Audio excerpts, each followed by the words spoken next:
जी अस्सलाम वालेकुम जी। यहीं से हम शेयर करते हैं, हमारा थ्योरम है कि x is T naught space, x is T naught space if and only if x is T naught space if and only if कोई भी दो पॉइंट्स लें a b इन x जो कि a और b आपस में सेम ना हो। अगर वो दोनों सेम नहीं हैं तो ये इम्प्लाई करता है कि a का क्लियर b के क्लियर के इक्वल नहीं होगा। ये इफ एंड ओनली इफ के साथ है। मीन्स कि अगर आपके पास ये x टी नॉट स्पेस है तो ये होल्ड करता है, और अगर ये होल्ड करता है तो x टी नॉट स्पेस है। हम इसको प्रूव करते हैं सिंपल सा रिजल्ट को। तो पहले हम सपोज कर लेते हैं, पहले वन साइड प्रूव करते हैं इसकी कि x is T naught space. हम सपोज कर लेते हैं पहले कि x is T naught space. हमने ये सपोज कर लिया। अब हमें प्रूव ये करना है कि a का clear is not equal to b का क्लियर। ओके, अब हम क्या करते हैं कि x क्योंकि टी नॉट स्पेस है, हमने दो पॉइंट्स लिए a और b x से, और a is not equal to b। अब ये दो पॉइंट लिए तो हमें ये पता है कि कोई ना कोई ओपन सेट आपको मिल जाएगा u सच दैट कि या तो वो a को कंटेन करेगा b को नहीं करेगा, या b को कंटेन करेगा a को नहीं करेगा। सपोज हम कर लेते हैं कि वो जो है a जो है उसको कंटेन करता है और b को कंटेन नहीं करता ओपन सेट। अगर u जो है a को कंटेन करता है और u b को कंटेन नहीं करता, तो इसका क्या मतलब हुआ कि आपको एक ओपन सेट मिल गया है और a is not the limit point of b। ये जो सेट है b, अब पूरा सेट लिए मैंने, a इसका लिमिट पॉइंट नहीं है। अगर a इसका लिमिट पॉइंट होता तो जब भी आप लिमिट पॉइंट के गिर्द ओपन इंटरवल ओपन सेट लेते हैं तो वो b को कंटेन करेगा, उसका इंटरसेक्शन नॉन एम्प्टी आएगा। लेकिन यहाँ तो एम्प्टी आ रहा है, यानी b के साथ वो नहीं कर रहा, तो a is not the limit point of b। अगर a b का लिमिट पॉइंट ही नहीं है तो b का जब क्लियर लेंगे तो उसमें उसके सारे लिमिट पॉइंट भी आते हैं, a मौजूद नहीं होगा इसमें। तो यहाँ से आप ये स्टेटमेंट दे सकते हैं कि a clear can never be equal to b clear. a clear can never be equal to b clear, क्योंकि a जो है वो b का लिमिट पॉइंट ही नहीं है। ओके, अब हम इसका जो कन्वर्स पार्ट है वो कर लेते हैं। कन्वर्स पार्ट आपका क्या कहता है?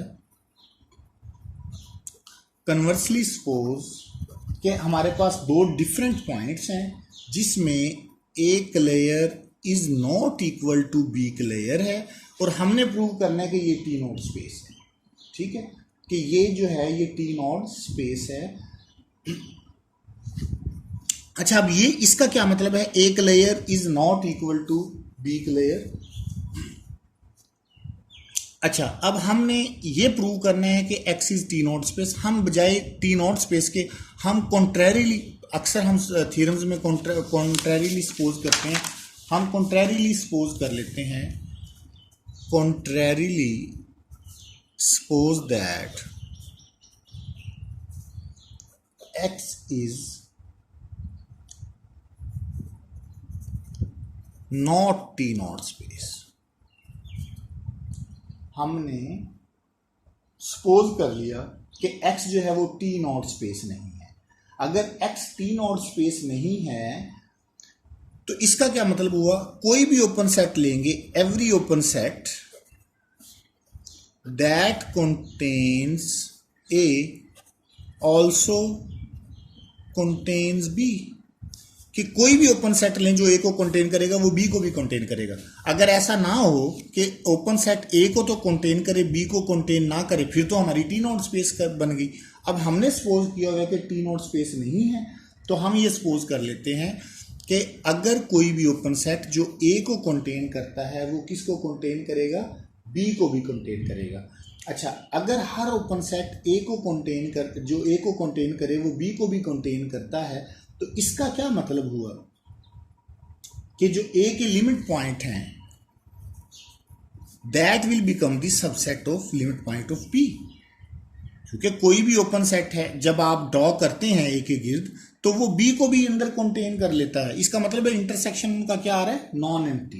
तो ए का क्लेयर जो है वो किसका सबसेट हो गया, बी का क्लेयर के। अब अगर इसी यही आप ऑपोजिटली यूज करें कि every open set that contains B also contains A, जो ऐसे ओपन सेट जो बी को कंटेन करते हैं वो ए को भी कंटेन करेंगे। तो यहां से आपके पास by the definition of limit point ये आ जाएगा कि जो बी का जो क्लेयर है that is also contains in a clear. B का क्लेयर किस में, अगर 1 और 2 को हम ज्वाइन करें तो हमारे पास A clear is equal to B clear. ठीक है जी, A clear is equal to B. ये तो हमारी कॉन्ट्राडिक्शन आ गई। तो कॉन्ट्राडिक्शन आ गई कि A clear is not equal to B clear था, इसलिए हमारे पास जो हमारी स्पेस है that is T naught space. ये हमारा थ्योरम प्रूव हो गया। अगर इसमें किसी भी किस्म की कन्फ्यूजन है, पहले इसको कुछ रीड करें, आप खुद इस थ्योरम को बार बार सॉल्व करें, आपको समझ आ जाएगी लिमिट पॉइंट की डेफिनेशन इसमें यूज हुई है। फिर भी कोई कन्फ्यूजन हो, आपस में डिस्कशन से भी ना कन्फ्यूजन इरेज हो, तो फिर वो पॉइंट मैं आपके साथ डिस्कस कर लूँगा। Thank you very much.